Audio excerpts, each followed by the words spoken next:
Nous sommes en 2015, jusqu'à le 31 décembre. Encore, nous bénissons le Seigneur.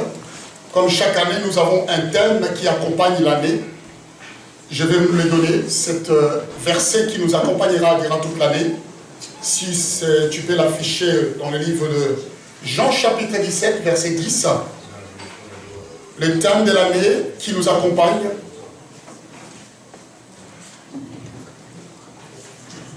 Jean chapitre 17, chapitre 17, verset 10.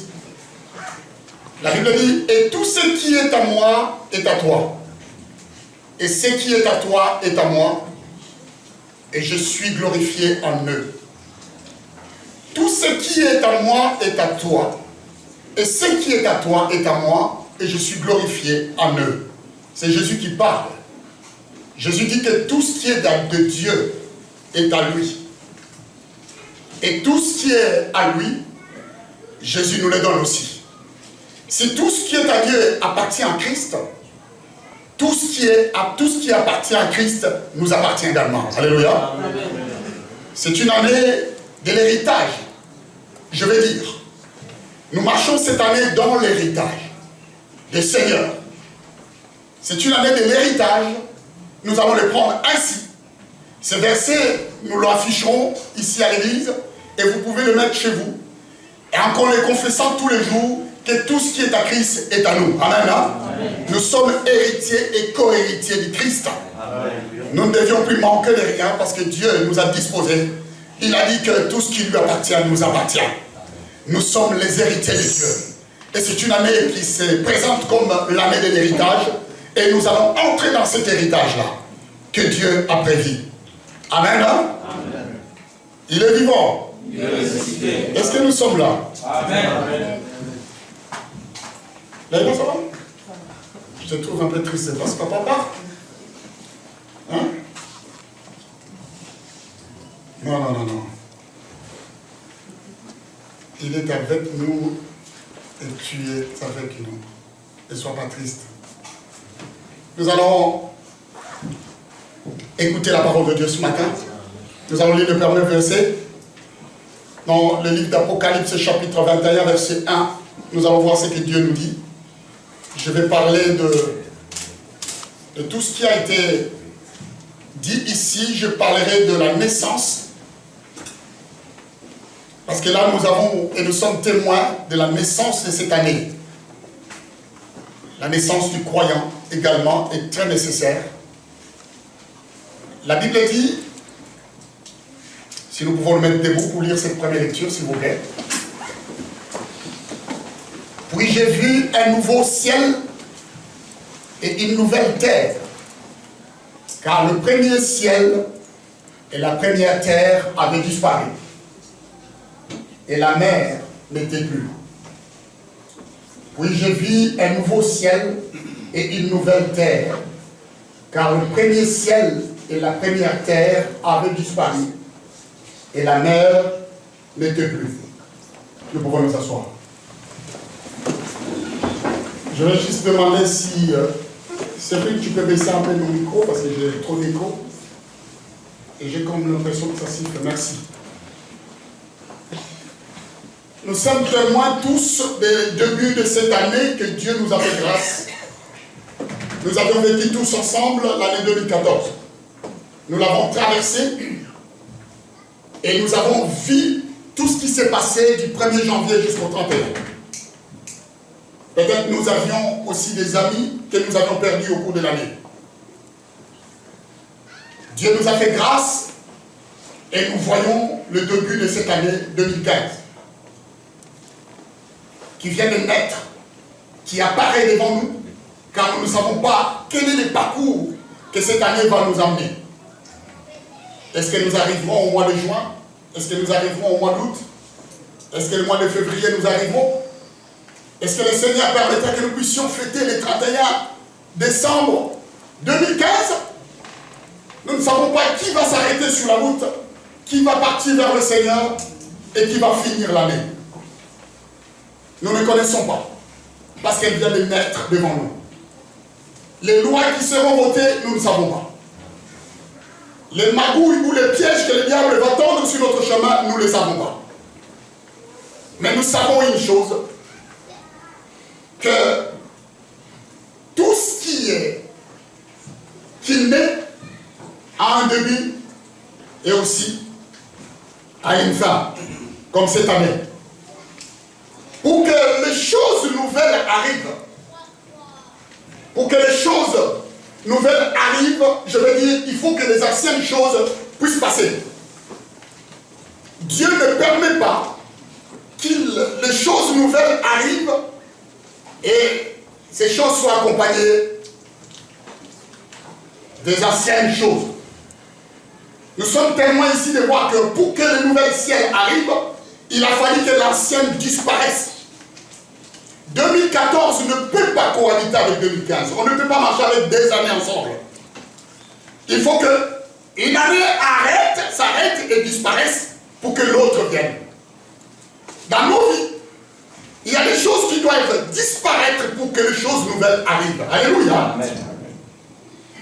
Il arrive des fois que nous traînons et nous voyons que les choses ne se manifestent pas ou ne prennent pas vie à nous parce qu'il y a beaucoup de choses anciennes qui sont encore là. Et tant que ces choses-là, Dieu est un Dieu de principe.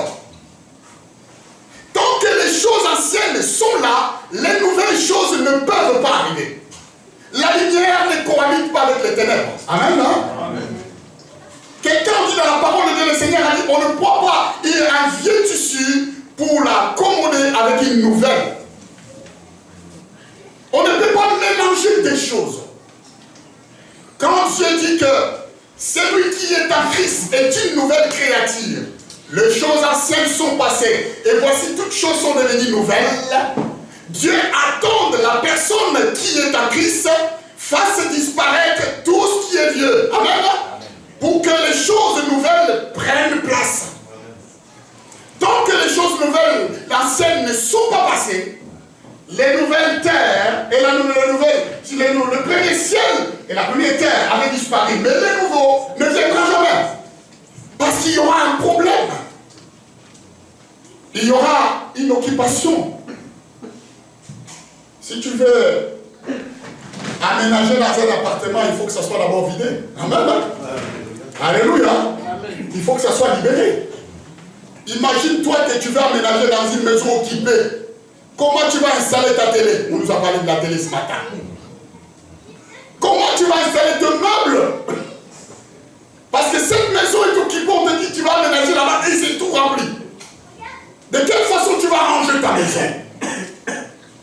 Mais lorsque tu arrives et que l'état de lieu a été fait, tu visites qu'il n'y a rien, tu commences à avoir l'idée de l'endroit où tu mettras tout ce que tu as. Amen, hein?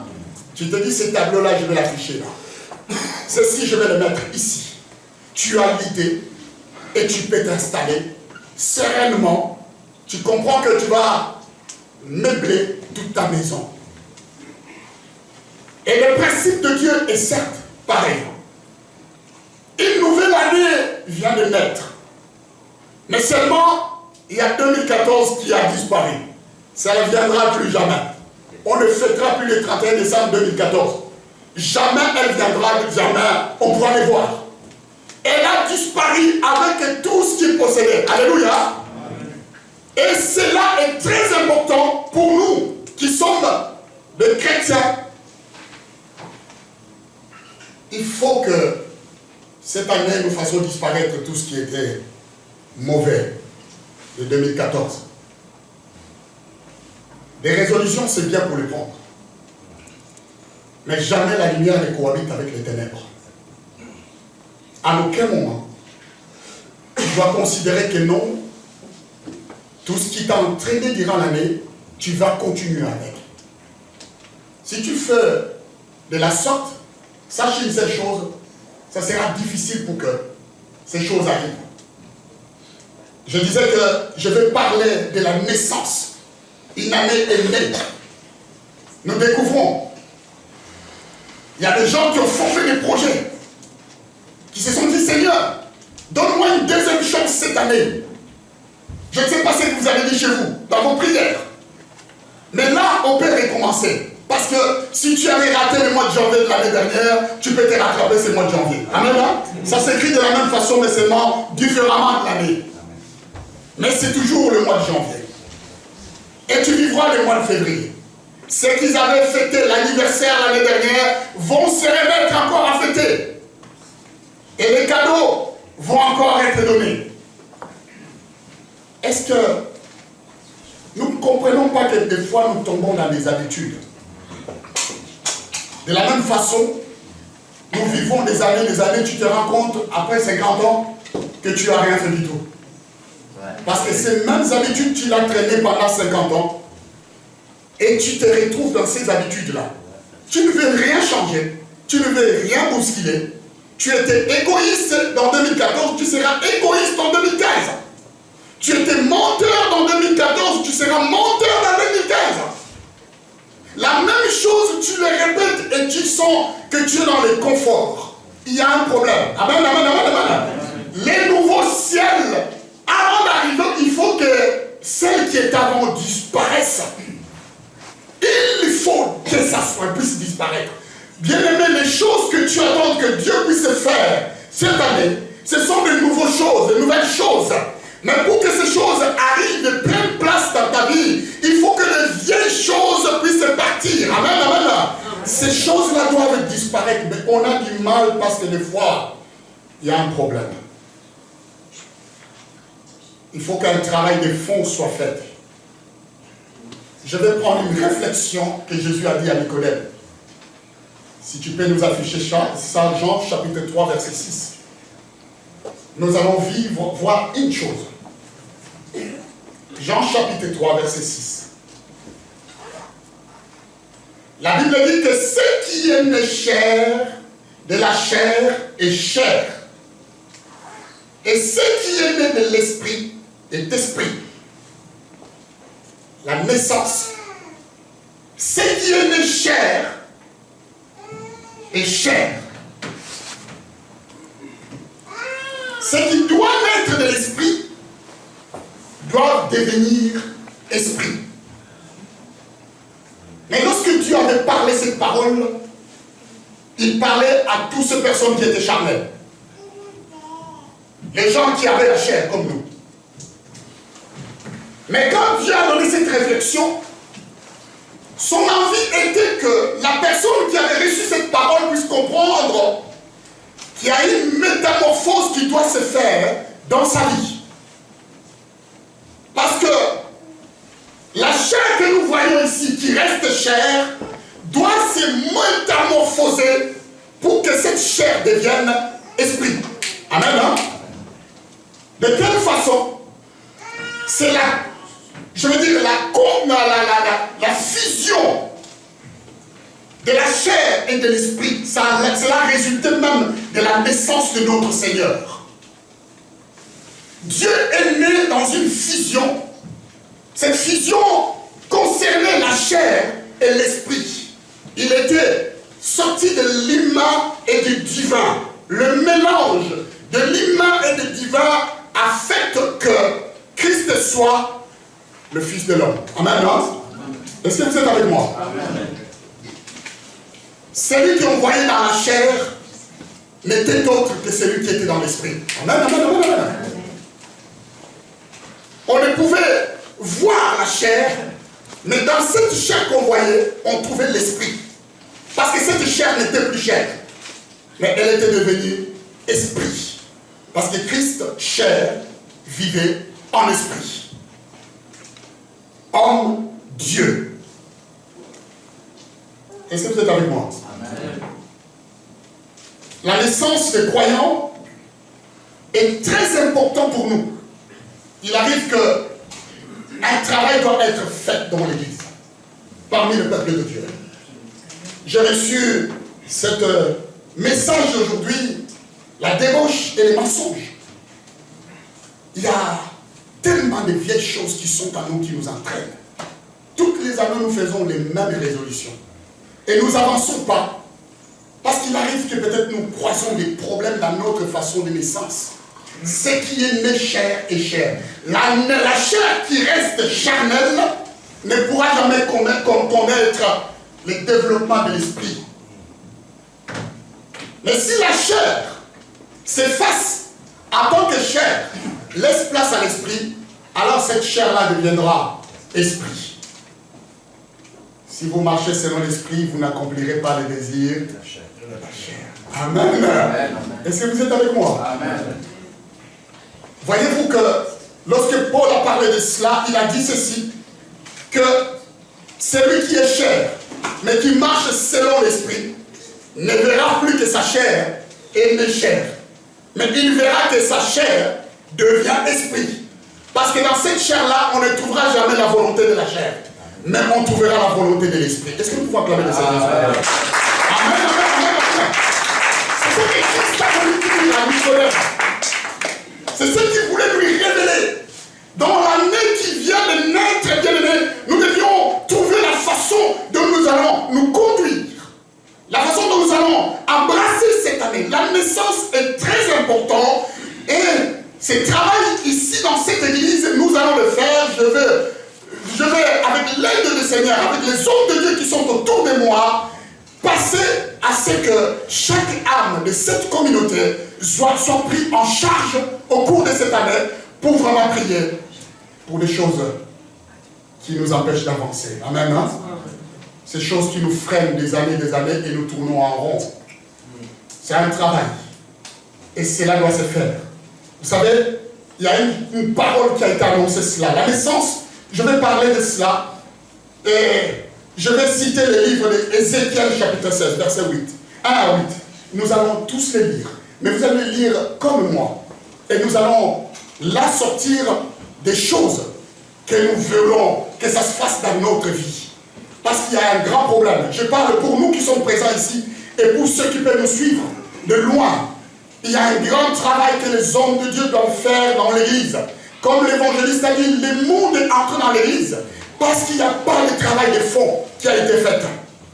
Nous confessons de nouvelles choses, Amen. Mais ces nouvelles choses viennent trouver des anciennes choses dans nos vies. Et ça ne pourra jamais se manifester parce que la maison n'est pas libre. Nos vies ne sont pas libérées. Et ce que Dieu envoie pour transformer nos vies arrive et trouve de vieilles choses à nous et ne pourra jamais se faire. Et nous tournons en rond parce qu'au fond, il y a des gros problèmes. Dans le fond, il n'y a pas un travail qui a été fait. Nous sommes dans le livre d'Ézéchiel, chapitre 16. Et nous voudrons lire le verset 1 au verset 8. Alors nous lisons, la parole de l'Éternel me fit adresser à ces mots. Fils de l'homme, fais connaître à Jérusalem ses abominations. Tu diras, ainsi parle le Seigneur l'Éternel à Jérusalem, par ton origine et ta naissance, tu es du pays de Canaan. Ton père était amoréen et ta mère était Étienne, c'est ça? Étienne. À ta naissance, au jour où tu naquis, ton nombril n'a pas été coupé. Tu n'as pas été lavé dans l'eau pour être purifié. Tu n'as pas été frotté avec du sel. Tu n'as pas été enveloppé dans le linge, dans de l'ange. Ni n'a porté sur toi un regard de pitié pour te faire une seule de ces choses.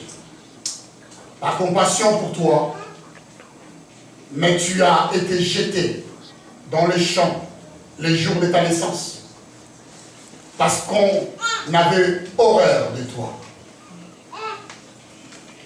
Je passais près de toi, je t'aperçus, baigné dans ton sang, et je te dis, vis dans ton sang. Je te dis, vis dans ton sang. Je t'ai multiplié par 10 000, comme les herbes de champ, et tu pris la croissance, tu grandis, tu deviens une beauté parfaite. Tes seins se formèrent, ta chevelure se développa, mais tu étais nu, entièrement nulle. Je passais près de toi, je te regardais, et voici ton temps était là, le temps des amours. J'attendis sur toi le pan de ma robe. Je couvris ta nudité. Je t'ai juré fidélité. Je fis alliance avec toi, dit le Seigneur, l'Éternel, et tu fis à moi. Nous pouvons acclamer le Seigneur.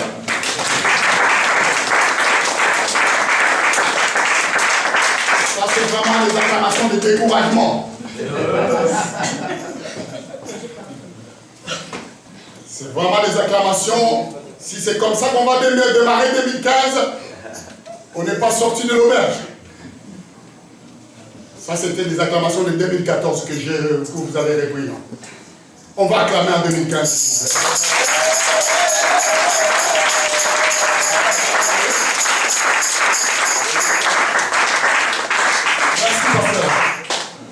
C'est un enseignement qui est profond et je vais partir tout doucement. Je ne vais accuser personne, mais je vais révéler une pensée, une parole qui te fera du bien.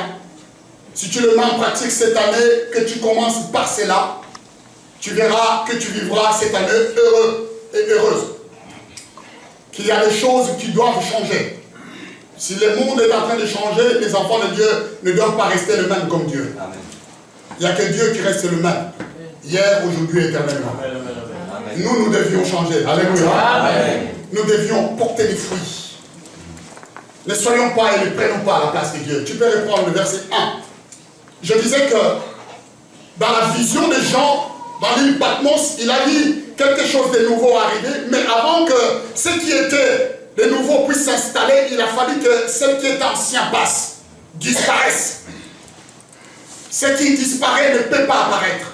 Je disais que c'était une naissance. Je dis que Christ l'a développé en disant que si nous sommes en Christ, nous sommes une nouvelle créature. Les choses anciennes sont passées et toutes choses sont devenues nouvelles. Ça, c'est une affirmation, une parole, mais un travail qui doit se faire dans la personne pour que ce qui devient nouvelle puisse s'installer. Mais avant que ce qui est nouvelle puisse s'installer, il faut que les anciennes puissent passer et disparaître. On ne peut pas mélanger les deux.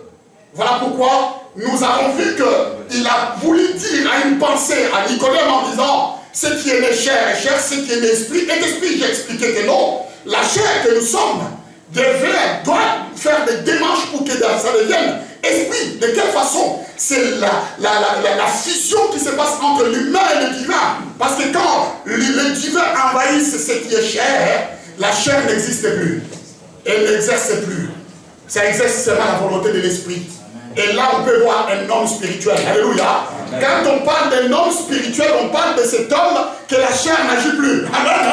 La chair n'existe plus, il est charnel, mais tout son corps, sa chair est enveloppée par l'esprit. Il n'y a que l'esprit qui agit, il n'y a que l'esprit qui fait, il n'y a que l'esprit qui travaille.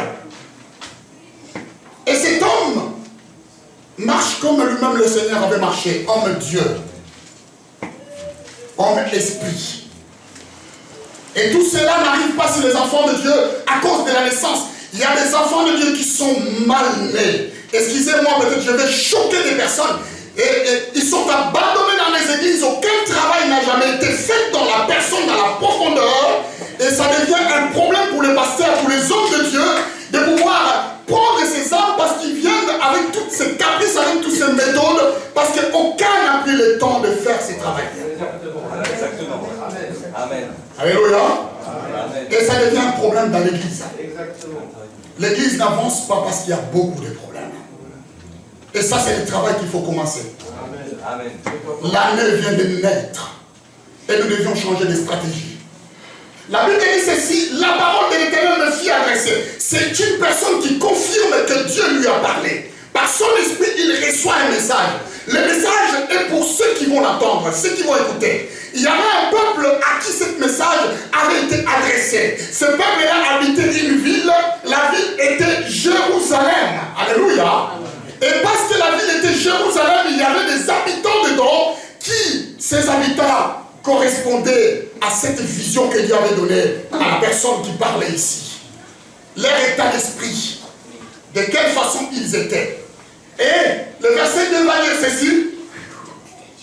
Fils de l'homme fait connaître à Jérusalem ses abominations. Quand il parlait ici de Jérusalem, il voulait parler simplement de cette ville, de personnes, de gens qui habitaient. Parce que quand il donne les origines ici cananéennes, la ville de Jérusalem avant était habitée par le peuple cananéen.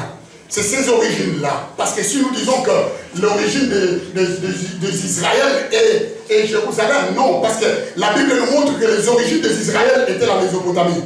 C'est-à-dire que c'est là que Dieu les a cherchés. Israël ici, quand il parle par rapport aux gens, aux habitants qui habitaient cette ville. Et Jérusalem a été habitée que dans le temps de David. David qui est venu et qui a fait de cette ville-là comme la capitale d'Israël, ou le lieu saint, où les gens doivent adorer. Et il va dire ceci, continue. Tu diras, ainsi parle le Seigneur l'Éternel à Jérusalem, par tes origines et ta naissance, tu es du pays de Canaan.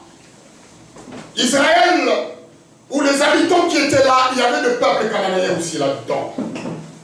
Mais Israël n'était pas sorti de ses origines-là. Ton père est amoréen et ta mère est sienne. On continue. C'est là que nous allons tous lire et comprendre. À ta naissance, au jour où tu naquis, la première étape, il dit ceci. À ta naissance, le jour où tu naquis, ton cordon, j'ai dit, nombril, les cordons. Dans d'autres versions, ici on a cité nombril, dans d'autres versions il y a les cordons. Ton cordon n'a pas été coupé. Je vous amène un peu dans une formation de la naissance. Je deviens sage femme. Amen, hein? Ce matin, pour vous expliquer comment ça se passe. Si vous n'avez jamais été assisté, moi j'ai assisté. Et je peux vous donner cette expérience. Pour ceux qui n'ont pas encore eu des enfants, ne vous effrayez pas, ça se passe en douceur. Amen, hein? Est-ce que vous êtes avec moi? J'ai vu ma fille a bougé, elle a dit, mais pasteur, qu'est-ce que tu me parles là? Hein? Moi j'ai sorti des mots et des paroles. Bon, c'est une expérience, j'ai jamais accouché. Je ne sais pas comment ça se passe, quelles sont les douleurs. Ce n'est pas encore arrivé. Hein? Que les hommes puissent être enceintes. Marie, que c'est arrivé, bon, c'est une parenthèse, c'est arrivé dans un pays parce qu'il y avait un esprit de sorcellerie là-dedans, un homme qui est enceinte. Non, non, ça n'arrive pas. Mais seulement, je n'ai jamais accouché. Mais j'ai assisté à l'accouchement. Nous parlons de la naissance des croyants, la naissance des damnés, la naissance d'un chrétien, la naissance de d'autres vies. La Bible dit, à ta naissance, ton nombril n'a pas été coupé. Dieu regarde l'état d'esprit des gens. L'ombril est un lien, le cordon est ce qui relie l'enfant à sa mère. Est-ce que vous êtes avec moi? C'est quelque chose qui relie, un tuyau qui relie l'enfant à sa mère. C'est-à-dire que pour dire à cet enfant que tu ne dépends plus de ta mère, il faut qu'un travail soit fait. Le premier travail quand l'enfant naît, on coupe cela. Moi, on m'avait appelé. Cette femme, je ne sais pas s'il voulait me tester, elle voulait me tester. Elle m'a dit, viens monsieur. Je dis, mais qu'est-ce qu'il me veut? Déjà, j'ai tremblé, vu que la douleur, que ma femme était en train de dire des prières, des mots de douleur, et tout ce qui sortait. Et cette dame va me dire, monsieur, viens. C'était un moment merveilleux. Ah oui, le moment merveilleux.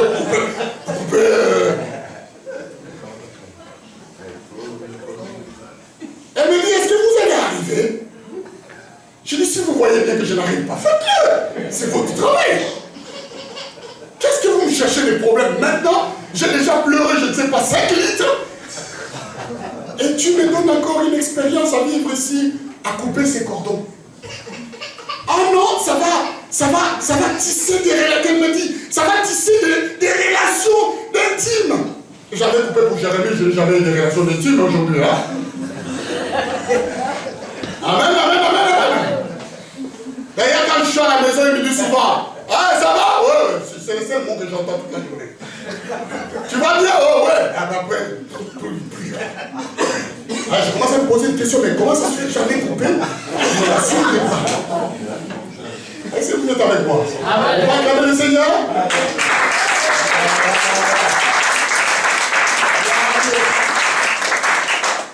Dans la vie d'un chrétien, quand il naît, ce travail doit se faire. Quand quelqu'un naît dans le monde, il reçoit Jésus-Christ, il vient, il a toujours un nombril qu'il attache au monde.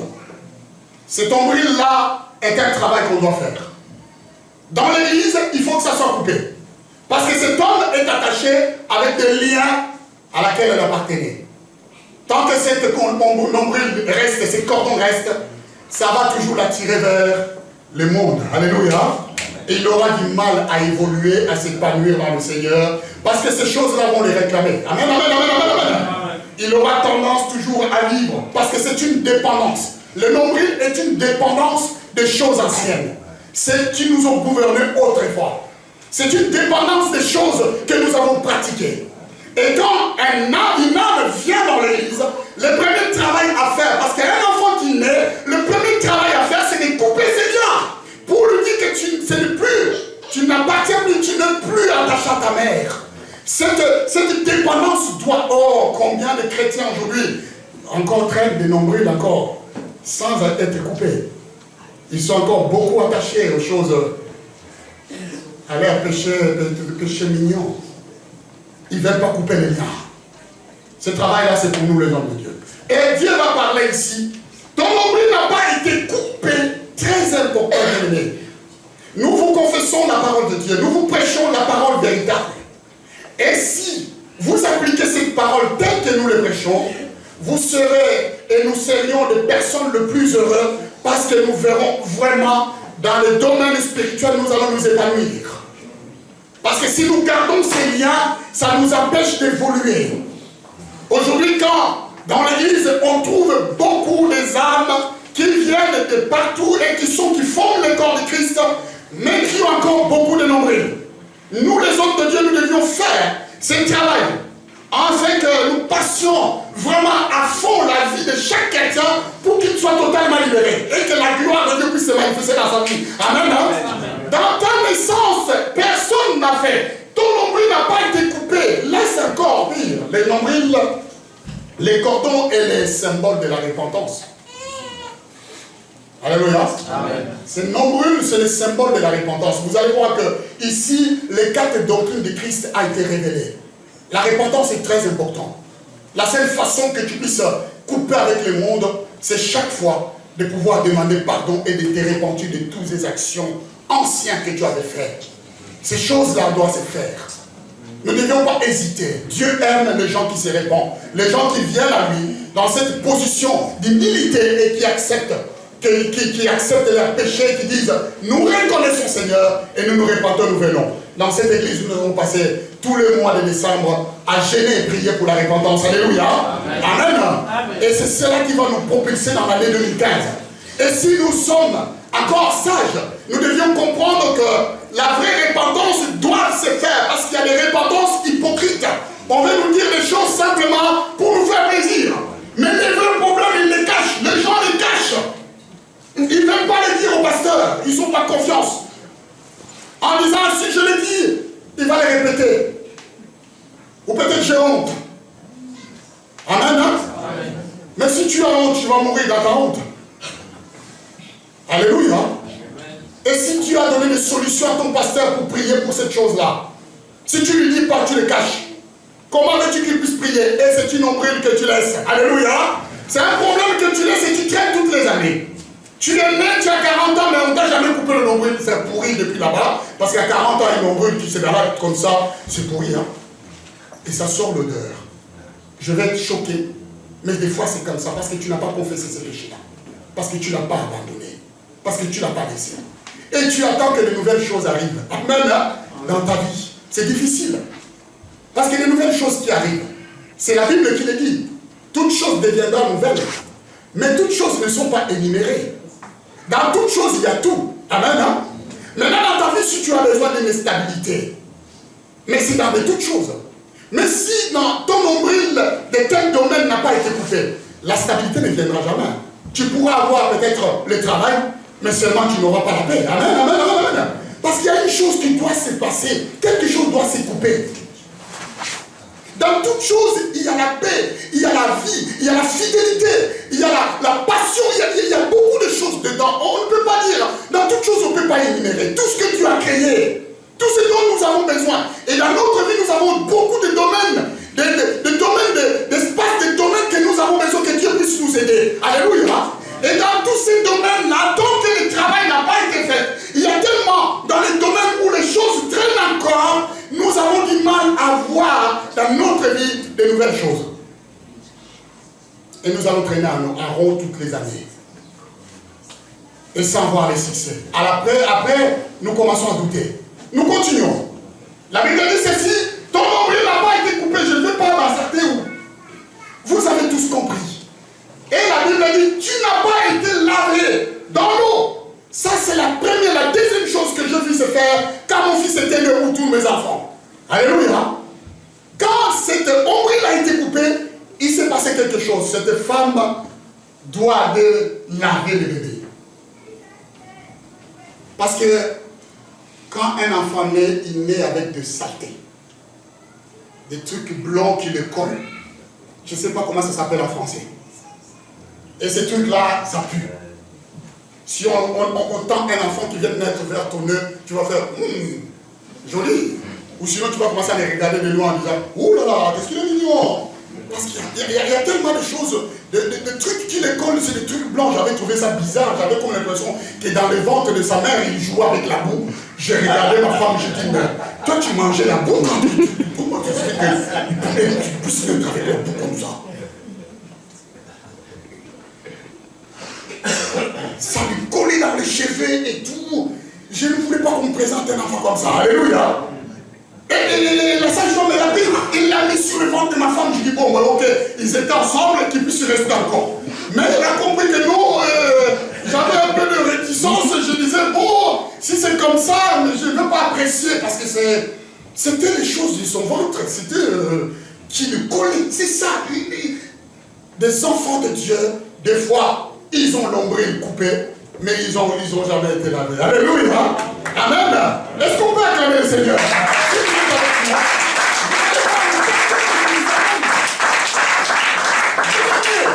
Le travail des sages-femmes, ils vont dans le bain, ils amènent le bébé, ils l'ont nettoyé, ils l'ont lavé, ils l'ont tellement purifié, lavé, et puis le bébé revient avec un teint, vous savez, comme une crête. Comme on voit là. Tu as envie de le faire plein de bisous. Mais avant qu'il soit là, tu n'as pas envie de faire bisous. Mais tu vas te dire, mais ça va me coller. Et dans l'église, quand nous venons au Seigneur, il faut que ce travail soit fait. Ces étapes doivent être faites. Dieu voit des chrétiens aujourd'hui qui n'ont pas été lavés. Laver ici, ça nous amène dans la deuxième doctrine de Christ qui est le baptême. Alléluia. Amen, amen, amen, amen. Le baptême qui nous permet d'être purifiés, d'enterrer les vieils hommes et de ressusciter à nouveauté de vie et de choisir de suivre le Seigneur. Parce que dans le baptême, je ne veux pas développer cela parce que c'est un enseignement. Il y a le baptême de la repentance, celle que Jean a fait. Mais il y a le baptême aussi de la foi que nous avons, chrétienne, qu'on appelle baptême chrétien, ce que nous croyons. Lorsque nous croyons au Seigneur, nous avons la foi, c'est un baptême que nous recevons de la part du Seigneur. Et quand nous parlerons de baptême et du Saint-Esprit, de toutes ces choses, nous parlerons de tout cela. Je suis en train de vous dire que l'année commence, nous voulons l'embrasser, tu vas faire la conscience. Toi-même, tu vas prendre conscience dans ta vie, qu'est-ce qui te traîne, pour que tu ne puisses pas les traîner cette année, et que tu demandes à ce qu'on puisse venir prier pour toi. Parce que la prière, ce n'est pas nous qui allons te le poser, mais c'est à toi de demander. Alléluia. J'ai vu des gens venir à Jésus-Christ parce qu'ils avaient des problèmes. Ce n'est pas Jésus qui les appelait, venez, même si l'appel a été lancé, venez à moi, vous tous qui êtes chargés, fatigués, je vous donne des repos. Mais quand personne ne voulait venir, Jésus était là, il les regardait. Mais ceux qui choisissaient de venir, Christ leur demandait, est-ce que tu crois que si je fais ça, ceci dans ta vie, tu vas être guéri? Oui, va ta foi t'a sauvé. Amen. Hein? Le travail était fait. Et nous allons marcher cette année pour que nous puissions entrer dans cette année de l'héritage, comme je l'ai annoncé, nous puissions faire ce travail pour que nous puissions hériter de choses nouvelles. Nous puissions hériter toutes ces choses.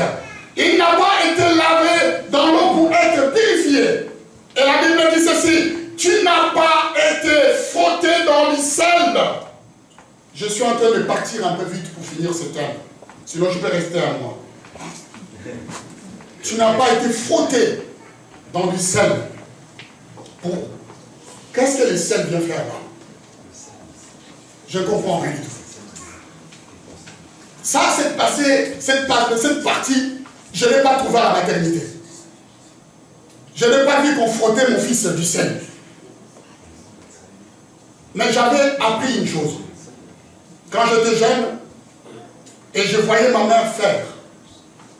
Vous savez, aujourd'hui, la technologie est trop grande. Les nombreux, quand on les coupe, il y a un bout qui reste encore. Un petit bout comme ça, où on accroche, qui reste encore attaché à l'enfant. Ces petits bouts-là doivent tomber. Ça tombe, je ne sais pas, au bout de 5 jours ou une semaine, je ne sais pas combien.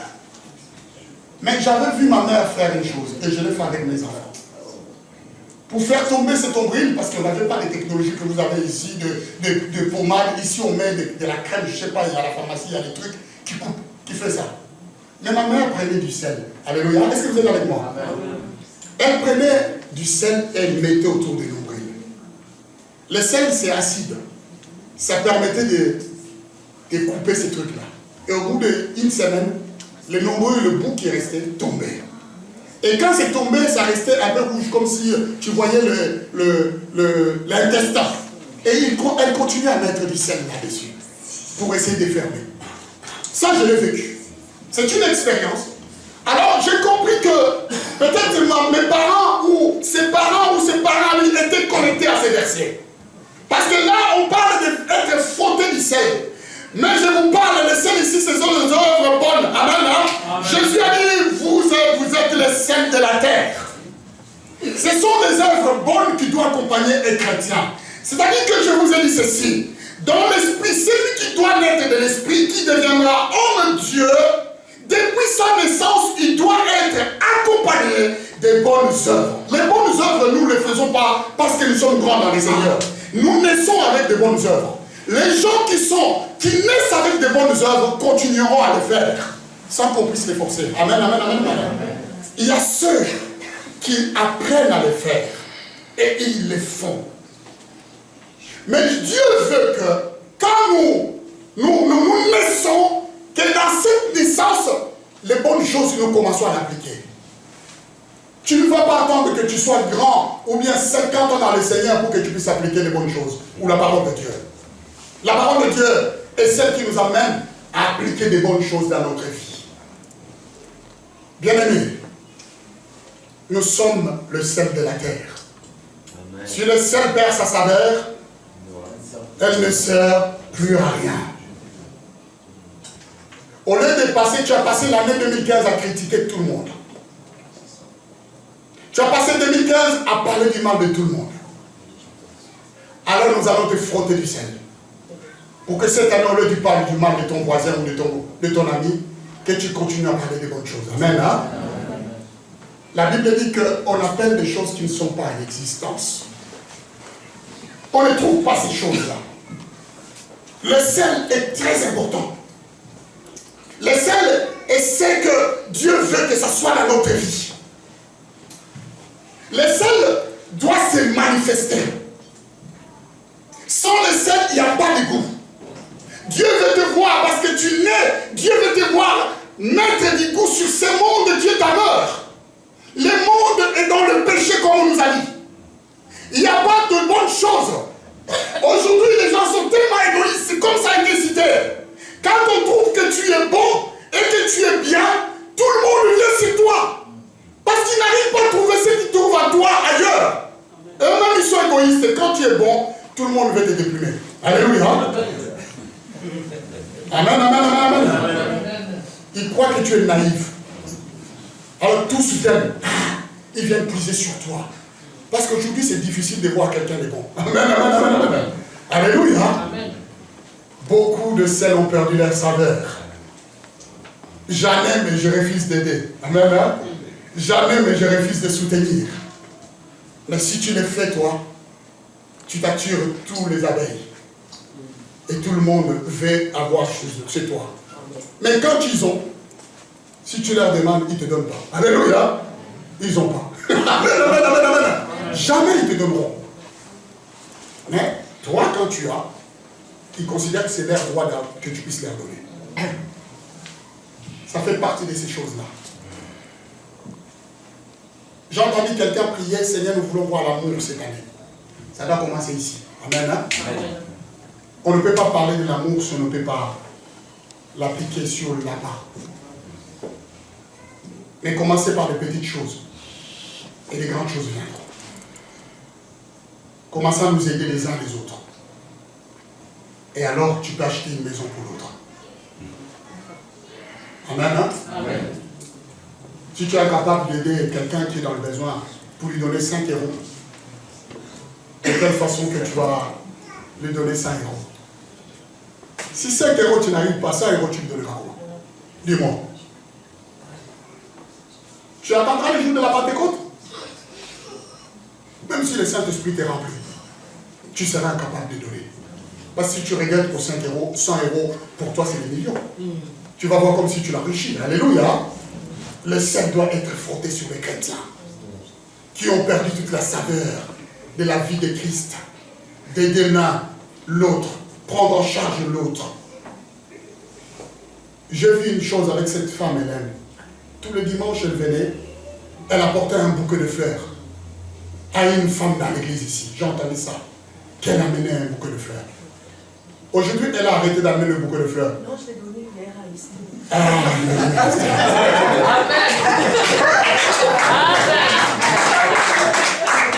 Alléluia. Elle donne des bouquets de fleurs. Est-ce que derrière, il y a des gens qui ont décidé maintenant de lui offrir toute une fleuriste? Les autres devraient prendre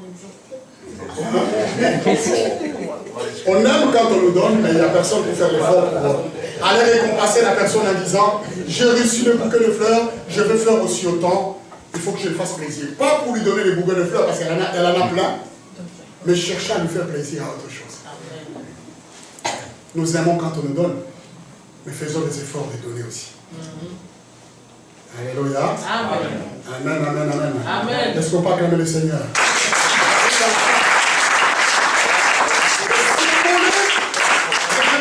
Amener notre conscience à comprendre que nous ne devions pas continuer à faire la même chose tous les années. C'est fatigant. Surtout pour nous les pasteurs. C'est trop fatigant. De voir la même personne et chaque année tu pries pour elle, pour la même personne. Pour la même chose. En 2013, j'avais prié pour ça jusqu'à 2017. Vous croyez que quand j'aurai la barbe blanche là, comme le Père Noël, je vais continuer à prier toujours pour la même chose? J'ai besoin de changer ici. Hein? Parce que vous avez...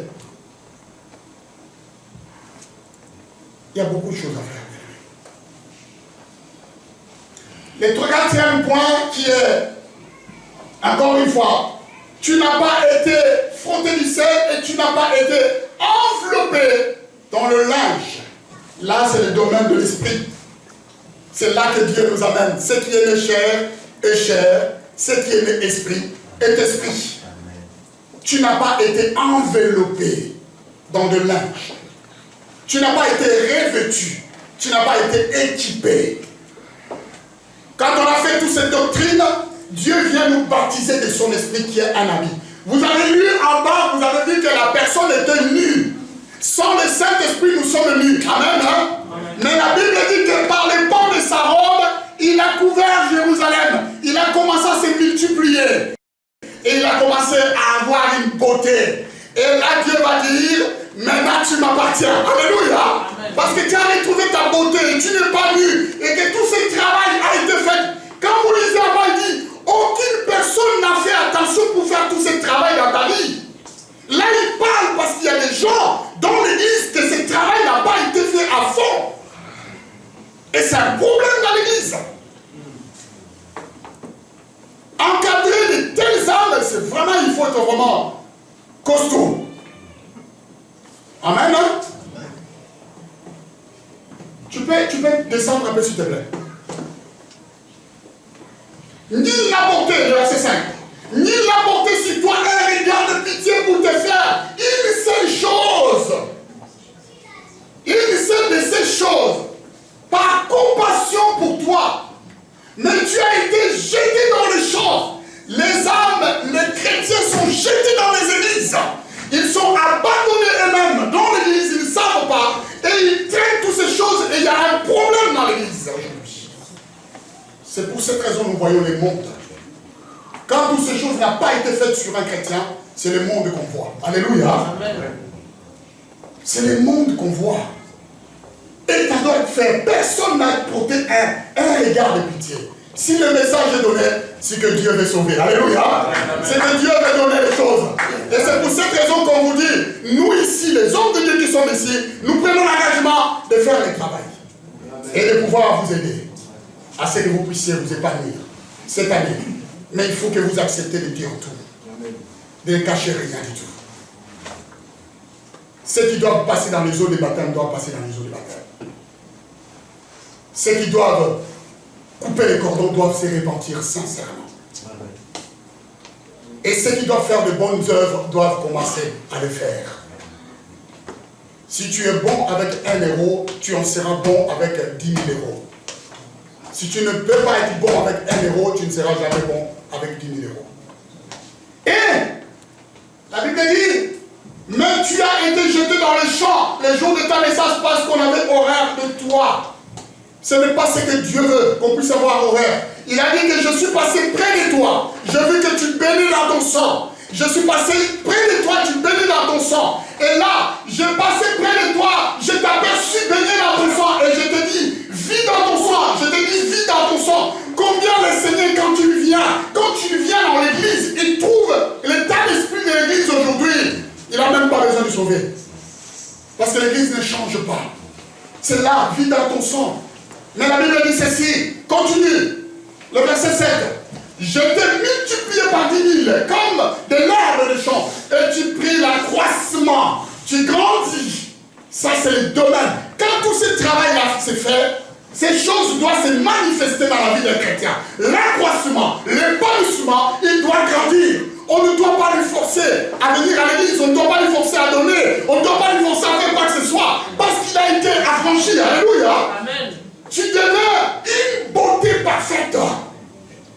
Je vous ai dit que quand un enfant est nettoyé et enveloppé, par contre, couvrir dans le linge, je l'ai vu.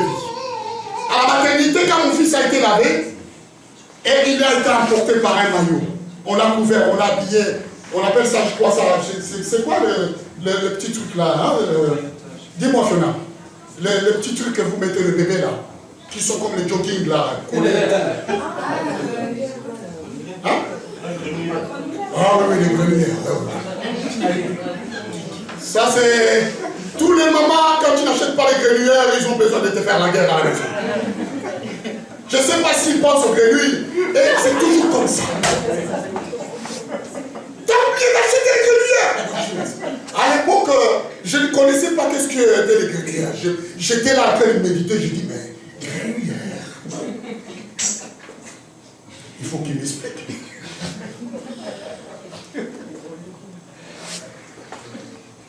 Moi, je me rappelle que c'était là, moi je connaissais avec son autre nom, macaque. En Afrique, on appelle macaque. J'avais des problèmes. Je dis, c'était... Tu veux parler de macaque? Il me dit, mais quoi? Tu crois qu'on est aux eaux? Elle me dit, tu crois qu'on est aux eaux? Je te parle de gueulier, tu me parles de macaque. C'est quoi? Elle ne savait pas que c'était macaque. Je lui ai dit, bon, viens avec moi, tu vas me montrer de quoi tu vas acheter. Quand on est arrivé, elle a pris ça. Ah, mais c'est bien, c'est joli. Je dis, mais macaque? Oui, c'est ça, macaque. Amen, non? Amen. Mais je l'ai vu le mettre. On doit être enveloppé. Quand on est enveloppé, des choses arrivent. Alléluia. Est-ce qu'on va acclamer le Seigneur?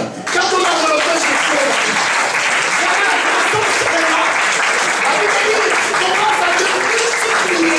C'est là, il y a de nouvelles choses qui arrivent.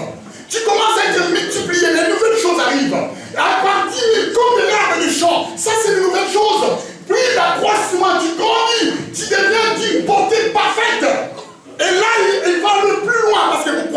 que la Bible parle. Tes seins se forment comme une jeune fille. Oh non, on ne peut pas parler de seins. Non, mais c'est moi qui ai parlé là. Vous voyez, j'ai du mal, pasteur. Est-ce que j'ai mal dit? Non. On parle ici d'une jeune fille qui rentre dans la beauté parfaite. Dans mon langage, on dit Alanga, elle brille, elle rayonne. Elle est le sujet d'attirance. C'est une ado, une personne qui entre dans sa beauté. Et Dieu veut nous voir comme ça. Alléluia. Quand le travail s'est fait, Dieu veut nous voir comme ça. Ta chevelure se développe quand les femmes font ça. Hein?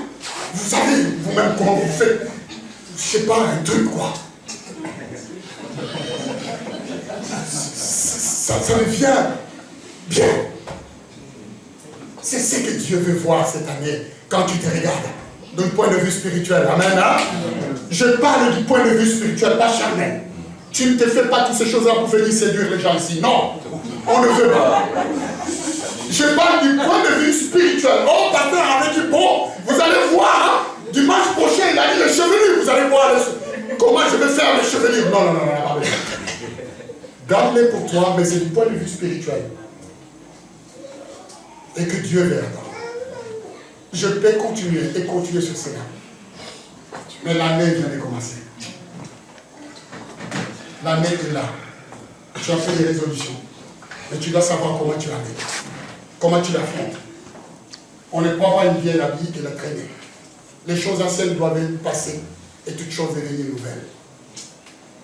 Et si tu as été mal fait, nous avons le devoir de te faire toutes ces choses. Et encore là, Dieu viendra te rhabiller. Parce que tu es né.